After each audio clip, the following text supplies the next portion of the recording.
Iva Antonova always believed in fairy tales. She believed that love could conquer all. She had met Marco in a bustling cafe in Rome, a whirlwind romance that felt like destiny. He was handsome, charming, and promised her the world. But the world Marco offered was a gilded cage built on ego. He was the heir to a powerful, traditional Italian family. His world was based on legacy and, most importantly, sons. When Iva became pregnant, Marco was overjoyed. He had a private doctor, a luxurious penthouse, and a wedding date set.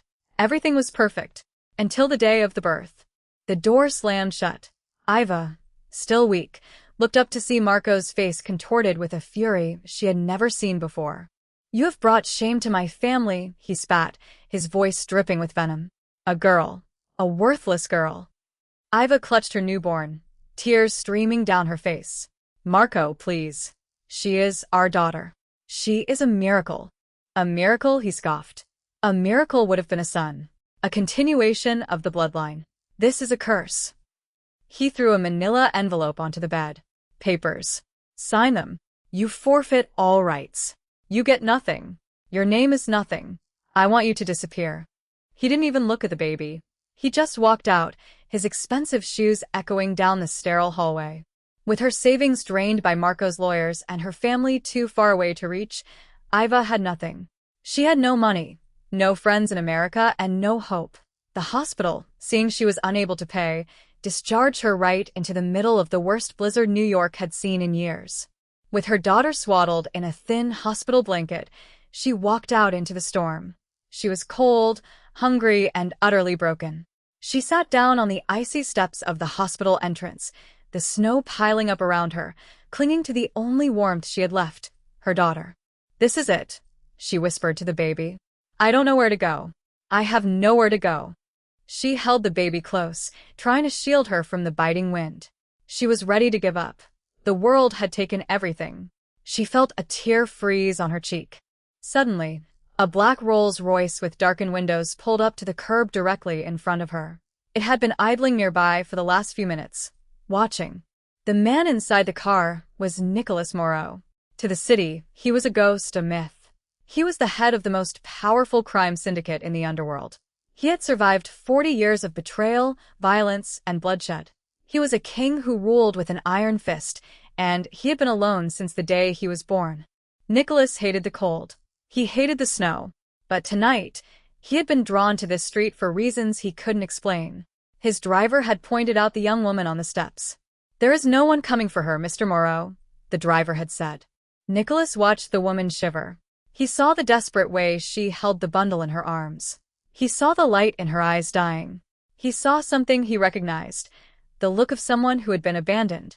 It was a look he saw in the mirror every day. He opened the car door and stepped out into the blizzard. He was tall, imposing, his face a mask of stone. He looked like a statue carved from winter itself. "Get in a car," he said. His voice was gravelly and absolute. Iva was too weak to be afraid. "I can't afford.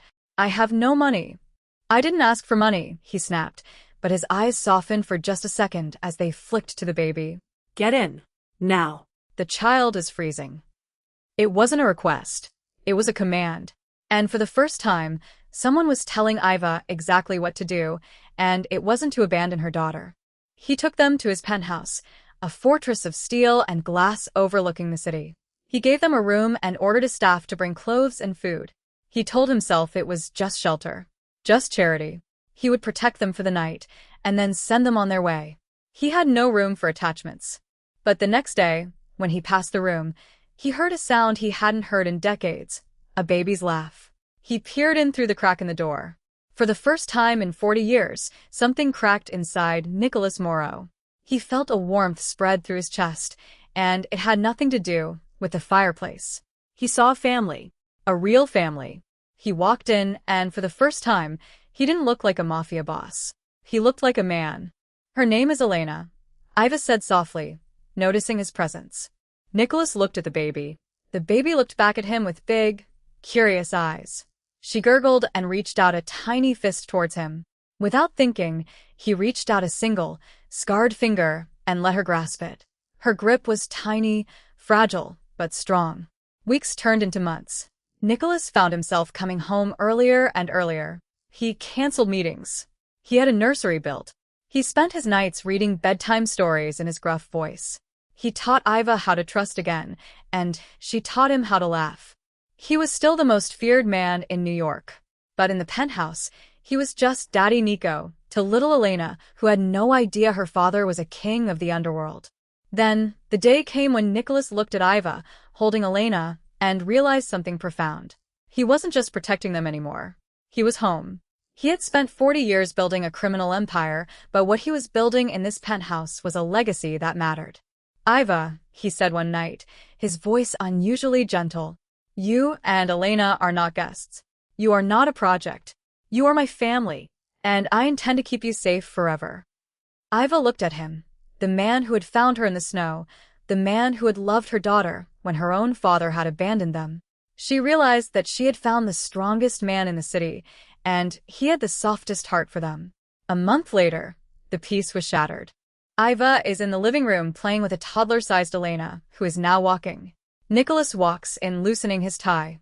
Mr. Moreau, a guard says, stepping into the room. There is a man here to see Ms. Antonova. He says he is the father of the child. Nicholas's face instantly turned to stone. His eyes iced over. His whole demeanor shifted from loving father and partner to the mob boss who had built an empire on fear. Bring him up, Nicholas said, his voice cold as the snow of the night they met. Marco was escorted in. He strutted into the room, a smirk on his face. He saw Iva and Elena playing on the floor. Iva, there you are, Marco exclaimed, feigning relief. I've been searching for you. I'm sorry for what I said. I was foolish. I want you back. I want to meet my daughter. Iva clutched Elena and moved behind Nicholas. You don't get to see her. You walked away.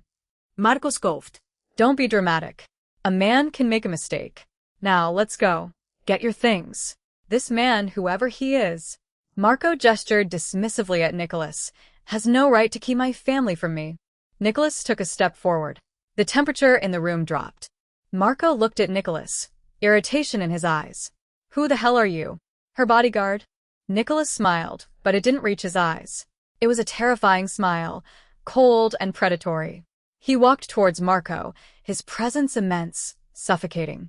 You walked away from her, Nicholas said, his voice a low, threatening rumble. You left a new mother and your newborn daughter in the snow to die. You are not a man. You are not a father. You are a coward. Marco, oblivious to the danger, drew himself up. I don't have to explain myself to a bodyguard. I am Marco Romano of the Romano family. You will stand down, or I will have my family destroy you. Nicholas stopped inches from Marco. He looked down at him as one might look at a cockroach. The Romano family, Nicholas repeated, chuckling darkly. I own half the shipping ports they use. They report to me. I own half the police force they bribe. They report to me. I own half the politicians they manipulate. And I can assure you, they report to me. The smirk on Marco's face began to falter. He looked at Nicholas, really looked at him. He saw the tailored suit, the aura of absolute power, the cold, dead eyes of a man who had seen and done terrible things. Nicholas leaned in, his voice dropping to a barely audible whisper. You made a terrible mistake today, Marco. You walked away from the most precious things in the world. You lost them. I found them, and I'm keeping them. He put a hand on Marco's shoulder, gripping it tightly. You will leave this building. You will go back to Italy. You will never look for Iva or Elena again. If I see your face in this city, if I hear your name even whispered in the same breath as theirs, I will use your own family to bury you so deep that even your blood won't remember you. Do you understand? Marco, trembling, could only nod. He was a pretender in a world of true power. He had been utterly and completely outclassed. He scurried out of the penthouse like a frightened rat. Iva watched Marco leave, the fear and pain of that day on the hospital steps finally melting away. She was free. She turned to Nicholas, the man who had become her entire world. It's over, she breathed. Nicholas looked at her, and the cold killer's mask faded away. He was just Nico again. He walked over to her and Elena, kneeling down to wrap them both in a protective embrace. It is, he said softly. He's gone. Forever. He had gone out into the snow on a cold December night, looking for nothing. Instead, he found everything. He found a woman who thawed his frozen heart and a daughter who gave him a reason to hope. He had built an empire out of fear, but he had found a family out of love. And for the first time in 40 years, Nicholas Moreau was no longer alone. A father is not defined by blood, but by the choice to stay. A family is not always where you come from, but where you belong.